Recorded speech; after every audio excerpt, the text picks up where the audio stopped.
Bonjour à tous, voici donc la seconde vidéo. La première était de vous présenter les 900 points de mon armée de coalisés et comme je l'avais indiqué sur cette précédente vidéo, l'idée était ensuite de vous expliquer avec quel deck je joue et quels sont mes choix. Donc je l'ai un peu étalé ici pour pouvoir... oui, ça c'est la voiture de ma fille, pour pouvoir vous commenter mes choix. Alors, je joue avec 40 cartes déjà par rapport à une question. On peut jouer avec plus de cartes que ça, mais 40 cartes parce que je souhaite maximiser les chances de sortie des cartes que j'ai.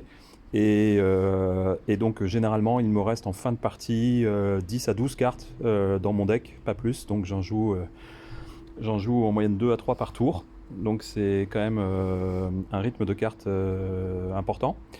Et j'ai envie qu'elles sortent parce que chacune ont vraiment des rôles précis. Et donc d'où le choix de faire 40 cartes. Alors ça fait des sacrifices, hein, il y a forcément des choix forts, mais c'est avec ce deck-là que je suis le plus à l'aise. Alors tout d'abord, commençons par, je vous avais dit, hein, c'était un deck anglais avec beaucoup de tirs, donc beaucoup de terrain, à la fois pour profiter de protection en cas d'attaque, et puis à la fois de bonus également pour le tir. Du coup, les bois, les rivières, les fermes fortifiées, les collines et les villages. Donc 1, 2, 4, 6, 8, donc 10, un quart des cartes sont déjà faits sur les terrains. Et en même temps, pour vous dire à peu près quelles sont les unités généralement que je vais mettre plutôt dans ces terrains, au niveau des bois, ce seront, je positionnerai plutôt mes cavaleries légères. Mes riflemen vont être dans les rivières pour pouvoir gêner l'attaquant.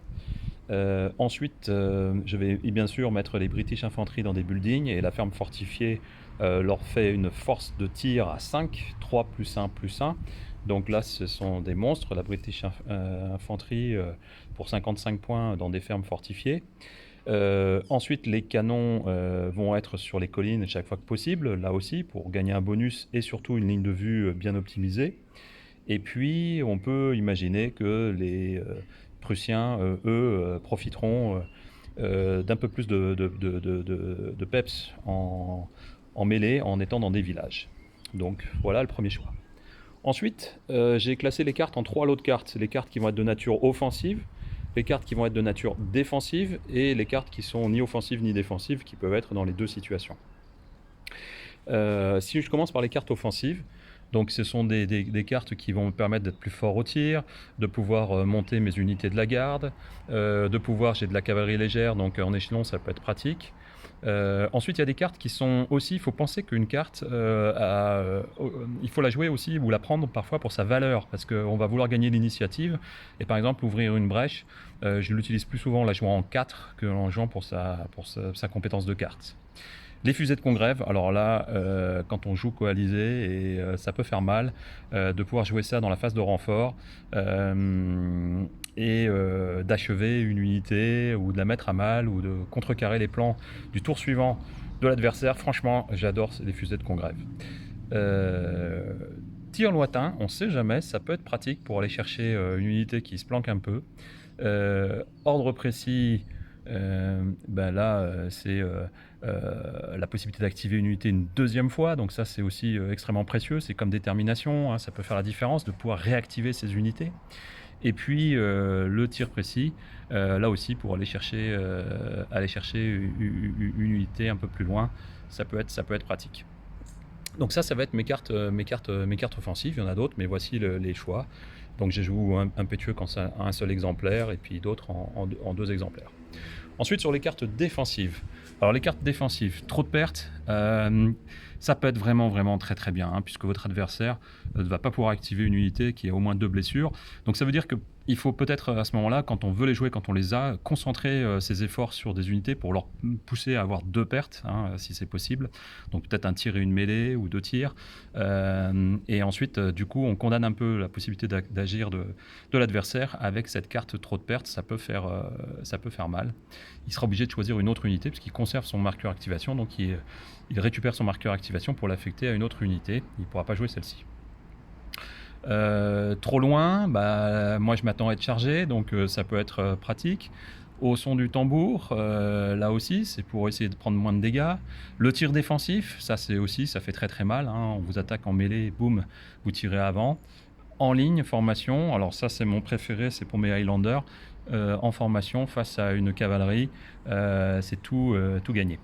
À couvert, ça mange pas de pain, on se fait tirer dessus, il faut se planquer.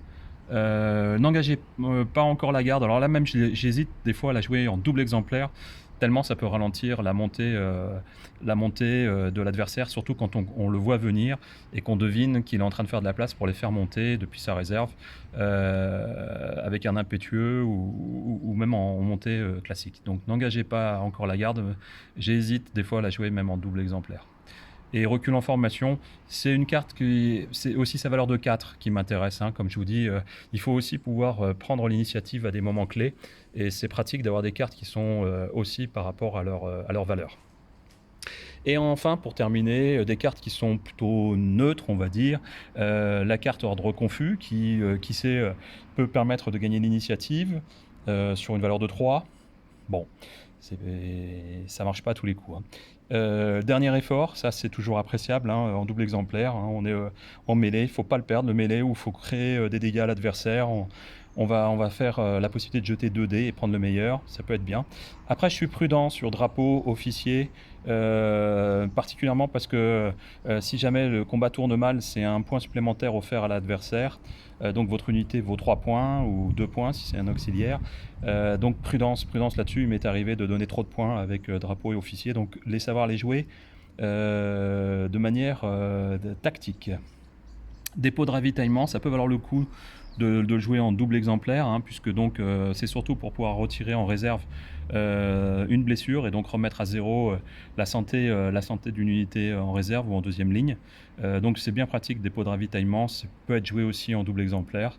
Mais j'ai mis aussi également nous pouvons y arriver, qui a une valeur de 4. Donc là encore, c'est soit je la joue d'ailleurs plus souvent avec sa valeur de 4 que pour la valeur de la carte, mais ça peut être intéressant aussi. Voilà, donc en essayant d'être rapide pour pas que la vidéo soit trop longue, comment je joue ce deck avec cette armée coalisée, voilà. Il y a plein d'autres options, plein d'autres possibilités, mais il faut bien faire des choix et voici les miens. Merci à vous.